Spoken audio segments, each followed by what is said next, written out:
नमस्कार दोस्तों, मेरा नाम है रितेश और मेरे चैनल पे आपका स्वागत है। दोस्तों, आज बात करेंगे एक सीरीज के बारे में। नाम है सिटी ऑफ ड्रीम्स।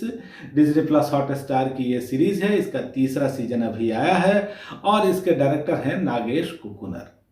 दोस्तों, रिव्यू की शुरुआत करने से पहले एक रिक्वेस्ट आपसे कि यदि आपने अब तक मेरे चैनल को सब्सक्राइब नहीं किया है तो जरूर ही कर लीजिएगा, क्योंकि वेब सीरीज और मूवीज के रिव्यू के साथ साथ आपको यहाँ मिलती है ओटीटी की दुनिया की हर जानकारी। तो दोस्तों, शुरुआत करते हैं स्टोरी लाइन से।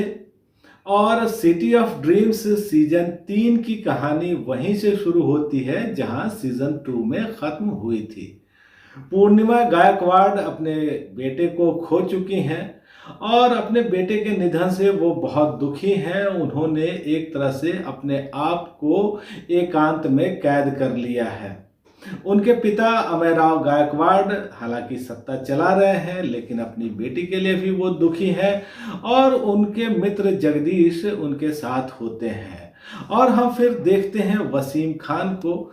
वसीम खान ने अब नेता की टोपी उतार ली है और फिर से पुलिस की वर्दी पहन ली है। और साहेब वसीम खान को बुलाते हैं, उसको एक टास्क सौंपते हैं कि वो किसी तरह से पूर्णिमा का पता लगाए, उसको ढूंढ करके वापस लाए। तो फिर वसीम खान इस काम में लग जाता है और फिर वो पूर्णिमा को ढूंढ भी लाता है। तो फिर क्या होता है, किस तरह से इन बाप बेटी के रिलेशन डेवलप होते हैं, प्रदेश की सत्ता की का समीकरण कैसे बदलता है और फिर क्या होता है, यही सब आप इस सीरीज में देखते हैं। दोस्तों, इस सीरीज की जो कहानी है या तीसरे सीजन की जो कहानी है वो ठीक ठीक ही कही जा सकती है। डायरेक्शन भी आपको ओके लगता है। इस सीरीज में इस बार बहुत चीज़ें ऐसी हैं जो अच्छी हैं, वर्क करती हैं, लेकिन बहुत चीज़ें ऐसी हैं जो वर्क नहीं करती हैं, जबरन ठुसी हुई सी लगती हैं। और एक एक करके हम इस पर बात करेंगे।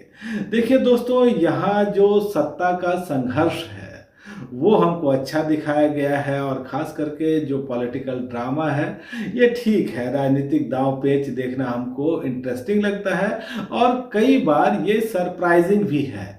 तो ये चीज़ें एज ए व्यूअर हमको अच्छी लगती हैं। इसके अलावा जो आज के दौर की कुछ सच्चाइयाँ हैं वो हमको दिखती हैं। जैसे कि यहाँ एक राष्ट्रपति को दिखाया गया है, वो प्रधानमंत्री को शपथ दिला रही होती है और वो जो राष्ट्रपति हैं वो महिला है। या फिर हम ये देखते हैं कि एमएलए की हॉर्स ट्रेडिंग कैसे होती है, विधायकों की खरीद फरोख्त में किस तरह से पैसा पद का लालच दिया जाता है, या फिर पॉलिटिक्स में किस तरह से रिसोर्ट कल्चर आजकल दिख रहा है हमको। इसके अलावा जो मीडिया की स्थिति है उसको लेकर भी चीज़ें हमको दिखती हैं और जिसमें हम देखते हैं कि न्यूज़ आजकल कम होता है, एजेंडा और ड्रामा ज़्यादा होता है। तो यहाँ भी हमको एक न्यूज़ एंकर को दिखाया गया है और ये जो न्यूज़ एंकर हैं बहुत बड़े ड्रामेबाज हैं। पूरा ड्रामा ये पेश करते हैं न्यूज़ के साथ साथ। और मुझे तो ये लगता है कि जैसे सनसनी वाले श्रीवर्धन त्रिवेदी से ये कैरेक्टर बहुत ज़्यादा प्रेरित हो सकता है।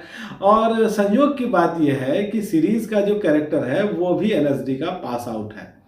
तो कुछ चीज़ें दोस्तों आपको यहाँ ठीक दिखती हैं, अच्छी लगती हैं, लेकिन बहुत सारी चीज़ें ऐसी हैं जो वर्क नहीं करती हैं और जो आपके व्यूइंग एक्सपीरियंस को इन्हेंस नहीं करती हैं। जैसे यहाँ सीरीज की जो शुरुआत है वो काफ़ी स्लो है और शुरू के 3-4 एपिसोड्स में तो ऐसा लग रहा है जैसे बस कैरेक्टर्स ही इंट्रोड्यूस किए जा रहे हैं और जो कैरेक्टर्स हैं उनकी जो पर्सनल चीज़ें हैं या जो उनकी ओपिनियन है वो हमारे सामने आ रही है। तो एक तरह से ऐसा लगता है जैसे यहाँ खिलाड़ियों का चयन किया जा रहा है। अब फिर बिसात बिछती है और उस बिसात पर हर खिलाड़ी अपना दांव चलता है। लेकिन यहाँ जो दांव पेच दिखाया गया है वो भी बहुत ज़्यादा एक्साइटिंग या थ्रिलिंग नहीं है और कुछ पुरानी चीज़ें हमको दिखती हैं जिनको लगता है कि घसीट घसीट करके ही अब आगे बढ़ा रहे हैं। जैसे जो साहेब के मित्र है जगिया, अब वो बार बार साहब को धोखा देते हैं, साजिश रचते हैं और बार बार वो नाकाम होते हैं, लेकिन फिर उनका समीकरण किसी न किसी तरह से ठीक हो जाता है। तो ये चीज़ें थोड़ी रिपीटेटिव लग रही हैं या कुछ चीज़ें यहाँ हैं दोस्तों जो ओवर द टॉप हैं। अब देखिए यहाँ साहेब को एक मित्र मिलती हैं, उनका नाम है विभा। अब ये दोनों बात कर रहे होते हैं। साहेब पूछते हैं विभा से कि क्या तुमको प्रधानमंत्री नहीं बनना है। वो कहती है कि नहीं, मुझे पावर से मतलब है और मुझे स्क्रूटनी में रहना पसंद नहीं। फिर विभा पूछती है साहेब से कि क्या तुमको प्रधानमंत्री बनना है, और वो कहते हैं कि नहीं, मैं जहां हूं वहीं खुश हूं। अब यहाँ क्या दिखा रहे हैं, क्या मतलब पीएम का पद कोई हलवा तो है नहीं कि चम्मच में उठाया और खा लिया, लेकिन इन लोगों की बातचीत से ऐसा ही लगता रहता है।